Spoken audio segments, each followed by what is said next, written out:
Madame, Monsieur, bonsoir et merci de nous rejoindre sur la première. Voici les titres de votre journal. À Moria, les commerçants et restaurateurs de Tiahura n'en peuvent plus de l'insécurité. Victimes de cambriolages, d'agressions physiques et de vandalisme, ils tirent la sonnette d'alarme. La carambole, un fruit toxique à forte dose, elle peut même être mortelle pour les dialysés. La maman de Titawa que nous avons rencontrée est toujours en soins intensifs au CHT du Taoné. Et en cette journée mondiale du don du sang, c'était l'occasion pour le centre de transfusion sanguine du Taoné de faire de la sensibilisation. À quoi sert le don du sang? Quelles sont les contre-indications? Lucille Guichet-Tirao est avec nous pour y répondre. À tout à l'heure. Enfin, 200 militaires du RSMA vont faire le tour de l'île de Tahiti jusqu'à vendredi en soutien aux blessés de guerre de l'armée de terre. Nous avons suivi le premier relais ce matin, c'était la course à pied. C'est un sujet majeur, la délinquance juvénile. À Moria, les commerçants et restaurateurs de Tiahura vivent dans la crainte. Une bande de jeunes, dont la plupart sont mineurs, sévit depuis quelques semaines. Ils s'enivrent, se droguent sur la voie publique. Commerçants et riverains dénoncent l'insécurité permanente et demandent l'intervention de l'État. Sur place, Nicolas Suire et Jérôme Lee. Voilà ce qu'il reste du bureau de l'Office du tourisme au centre commercial Tiahura. Hier soir, une bande de 40 jeunes a ciblé cette bâtisse. Tout est sans dessus-dessous, un écran plat et un ordinateur portable y ont été dérobés. Voilà un mois que cette bande a élu domicile dans ce parking. La semaine dernière, ils ont vandalisé ce qu'ils pouvaient de ce magasin. Outre les biens matériels, ils s'en prennent également aux gens. Agressions gratuites, vols, ils sévissent en plein jour sans redouter les autorités. C'est en pleine journée un mec qui va se balader avec une batte sur le bord de route, qui va empêcher les gens de rentrer sur le parking. Ça va être des jeunes qui, en pleine nuit, viennent se mettre aux abords du parking, les boombox à fond pour jouer à la pétanque. Et c'est tous des mineurs. Donc c'est gênant parce qu'on a beau appeler les autorités, que ce soit gendarmes, police, ils mettent à peu près 2h30 à arriver sur Montréal.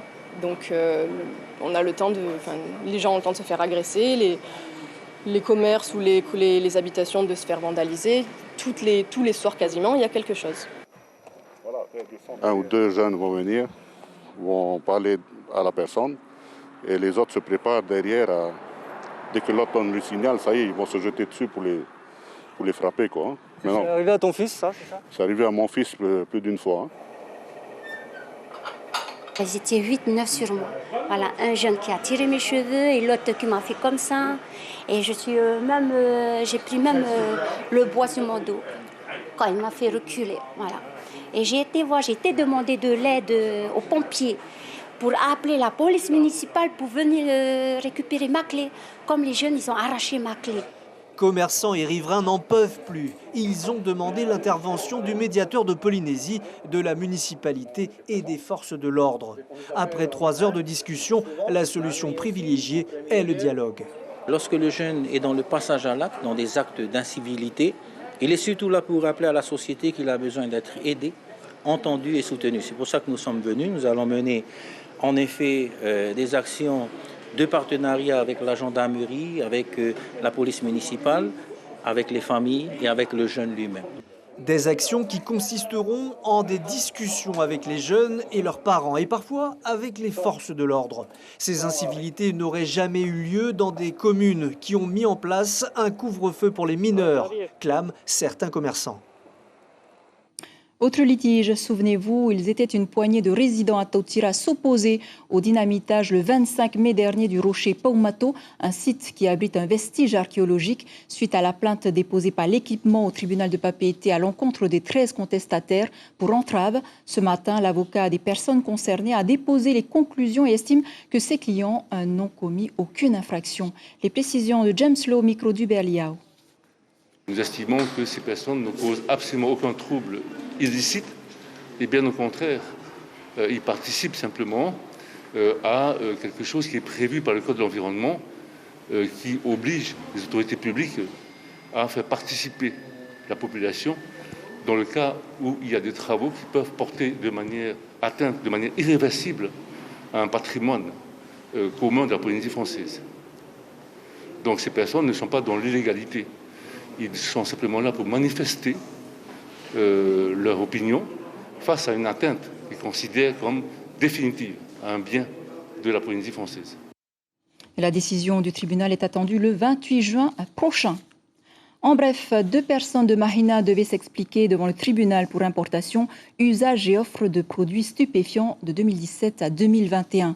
Les prévenus sont poursuivis pour trafic de graines de chanvre, du cannabis thérapeutique. Si la réglementation en vigueur l'interdit, l'avocat de la défense a insisté sur le fait thérapeutique en spécifiant que le sujet est en cours de discussion sur le plan politique. Je vous le disais en titre, la carambole peut être toxique. La caramboxine, précisément qu'elle contient, peut conduire à une insuffisance rénale et peut être mortelle même pour les personnes dialysées. Actuellement, une mère de famille dialysée dont la famille ignorait la toxicité du fruit est toujours hospitalisée au CHT du Taoné après 17 jours en réanimation. Brigitte Olivier et Hubert Liao. Vous voyez ce joli fruit ? Une carambole. Eh bien, ne l'offrez jamais à des personnes en insuffisance rénale ou dialysées. Cette jeune femme en a fait l'amère expérience. Depuis le 8 mai dernier, soit un peu plus d'un mois, sa maman se bat pour survivre. Elle avait du mal à respirer, donc du coup, c'était les premiers symptômes. Mais nous, on ne savait pas que c'était dû à la carambole. Et au bout d'un jour, ça s'est empiré. Et ça a attaqué ses neurones. Donc du coup, là, elle est hospitalisée. Elle a fait 17 jours de réa. Là, on est à notre 20e jour d'hospitalisation en néphrologie. Et elle récupère tout doucement. Et je ne sais pas si elle va récupérer la totalité de ses facultés. Un autre patient vient d'être hospitalisé avec les mêmes symptômes après avoir mangé juste un morceau de carambole. Le docteur Alain Fournier confirme que ce fruit, par ailleurs bourré de vitamine C, est interdit aux personnes ayant des problèmes de reins. Il faut vraiment être sensibilisé quand on est insuffisant rénal, quand on est dialysé. Une seule carambole, un seul jus de fruit peut entraîner des effets secondaires extrêmement sévères. Cette toxicité de la carambole est connue des spécialistes depuis plusieurs années, mais le message est-il bien passé ? Vous êtes dialysé ? Oui. Est-ce qu'on vous a dit que la carambole était un fruit dangereux dans votre état ? Oui, très dangereux, neurotoxique. Vous n'en mangez jamais ? Si, avant, quand je n'étais pas encore dialysé. Mais vous estimez que vous avez été bien informé ?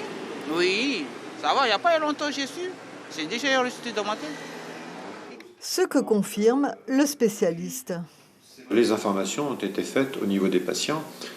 Après, vous savez bien que la chair est faible, si j'ose dire, et qu'on est souvent peu inquiété par un fruit qui paraît aussi anodin qu'une carambole.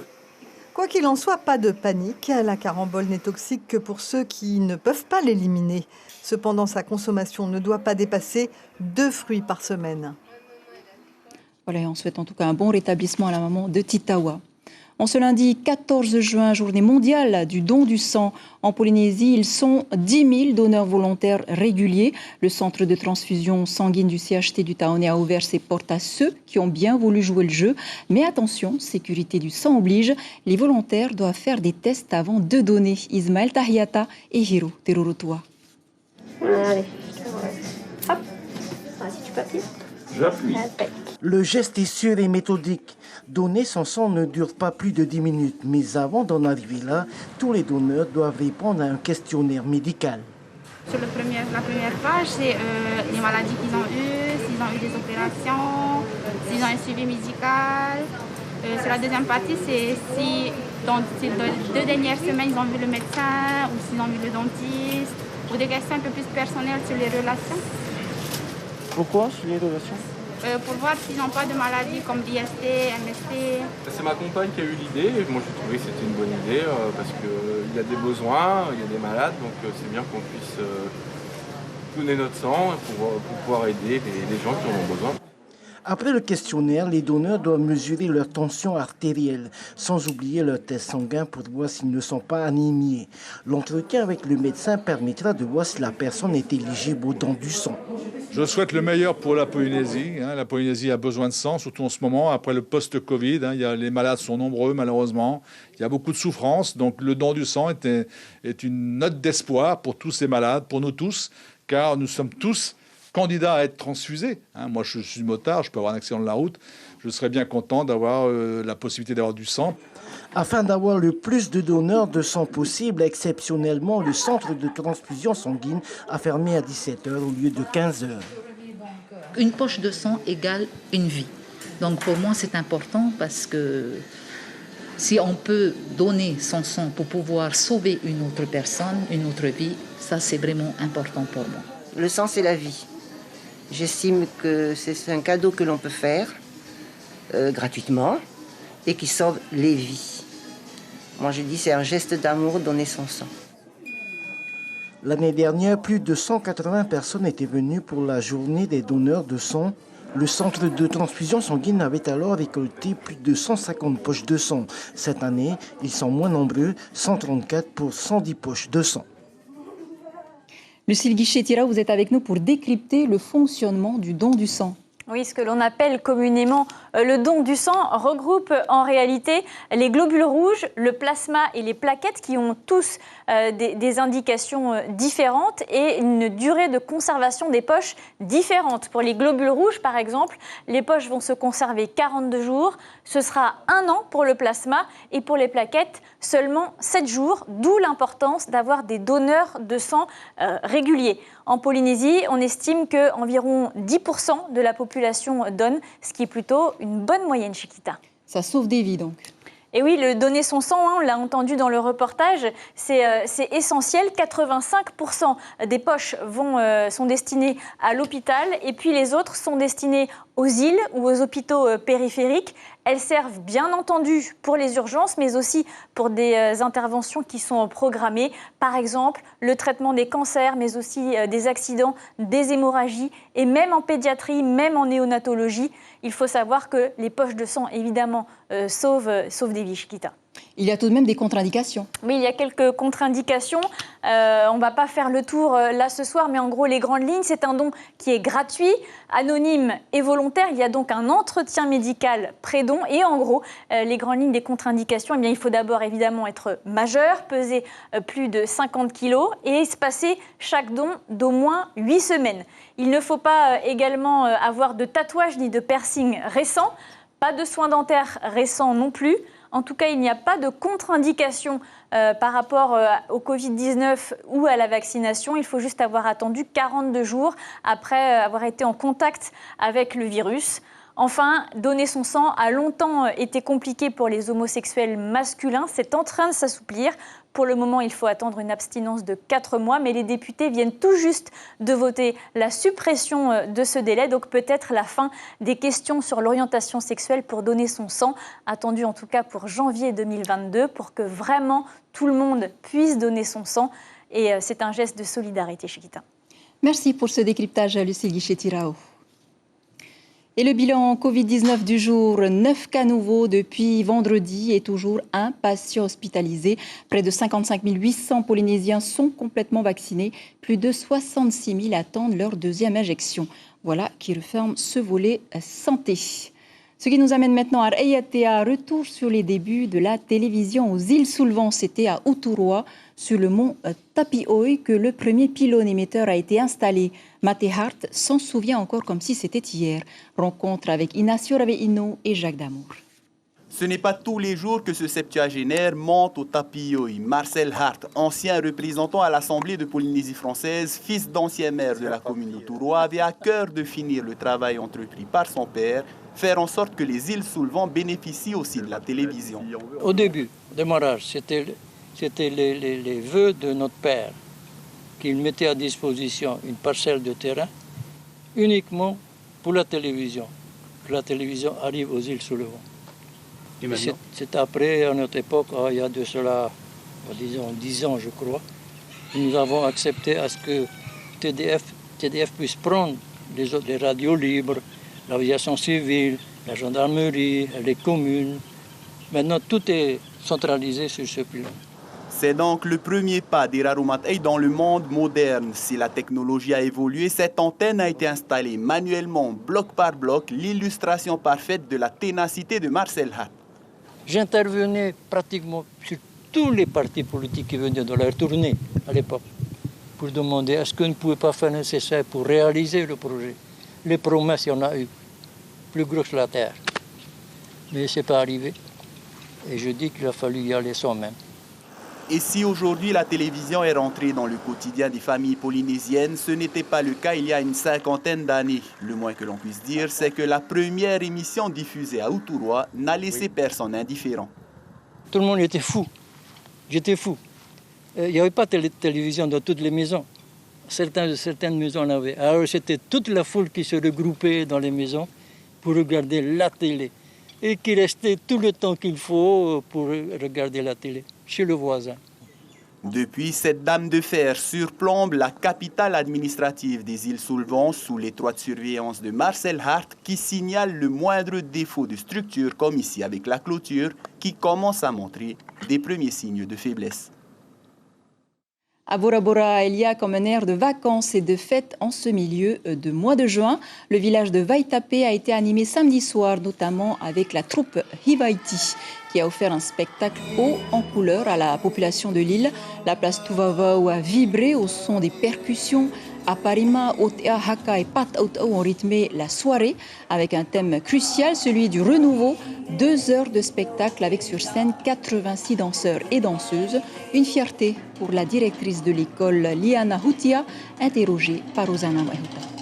Après tant de mois de fermeture des frontières et toutes sortes de choses, nous n'avons pas pu vraiment nous consacrer à notre passion, la danse, surtout pour moi, qui est, on va dire, cuisinier dans la danse, j'aime la danse et j'aime partager ma culture. Notre thème pour cette année, c'était le renouvellement, car à cause de la crise sanitaire qu'on a eue, nous avons pu constater que plusieurs personnes retournaient à la pêche, retournaient dans les champs pour pouvoir se nourrir.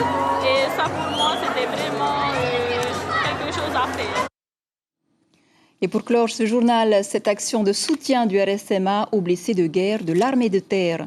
En Polynésie, 200 militaires se sont lancés un défi, celui de réaliser le tour de l'île de Tahiti. Chacun sa spécialité, course à pied, vélo, paddle ou pirogue. Le but est de boucler les 242 km d'ici vendredi. Kalin Yenar et Rohan Potoru étaient sur la ligne de départ. Regardez.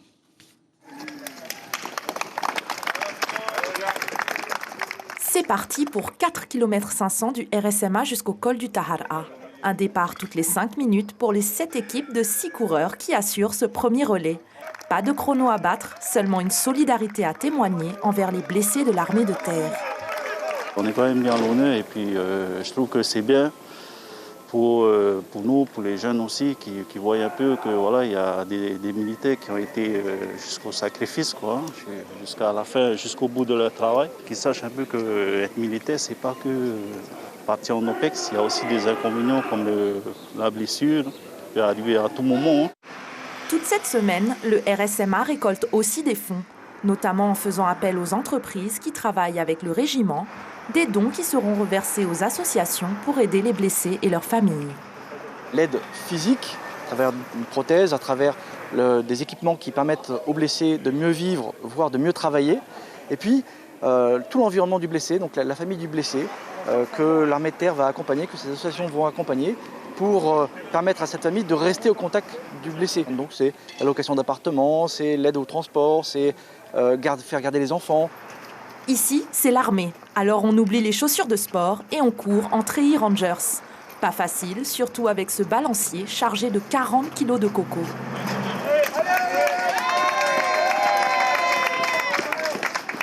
Le plus dur, c'était en bas, là, en devenant du régiment avant le Tahara. Et après, ça allait comme on switchait seulement avec les copains. Du coup, c'était bien. C'est bien, le colonel a participé aussi. Donc, il a bien couru aussi, le colonel. Maruru, ouais. Ça motive de l'avoir à côté de toi? Et comme aussi c'était mon binôme, du coup, fallait l'envoyer. Les relayeurs du Tahara repartent légers direction la Pointe Vénus, où le témoin se transmet pour lancer le top départ au VTT. Demain, les équipes s'élancent dès 7h pour 35 km de vélo de Papenho à Taravao, où elles prendront la mer pour 18 km en Va'a jusqu'à Tautira. Et en attendant l'arrivée des relayeurs prévus vendredi à la mairie de Papeete, une collecte de fonds est ouverte du Durant ces 4 jours, le montant de la cagnotte sera dévoilé vendredi, justement. Avant de nous quitter, demain, Agnès Benet, fondatrice de l'association Matathura, sera l'invité café de votre matinale radio. L'occasion de rappeler les bonnes pratiques en matière d'observation des baleines qui sont de retour dans les eaux polynésiennes. Voilà qui referme cette édition dont je vous rappelle l'information principale. La carambole, un fruit toxique à forte dose, elle peut même être mortelle pour les dialysés. La maman de Titawa que nous avons vue tout à l'heure est toujours en soins intensifs au CHT du Taoné. À la une de vos quotidiens, demain, la dépêche titre tribunal correctionnel. Il anticipait l'ouverture au PACA thérapeutique. Tahiti Info, matériaux de construction, la flambée agite le BTP. Voilà, c'était l'essentiel de l'actualité. Merci de nous rester fidèles. 5h, vos infos radio. À suivre le Heiva des écoles. 19h40, découvrez la pêche au mama et au crabe à Nukuhiva dans Bleu Océan. 19h55, Patitifa. Belle nuit. Sur la première, on se quitte sur les images du Heiva des écoles. À demain.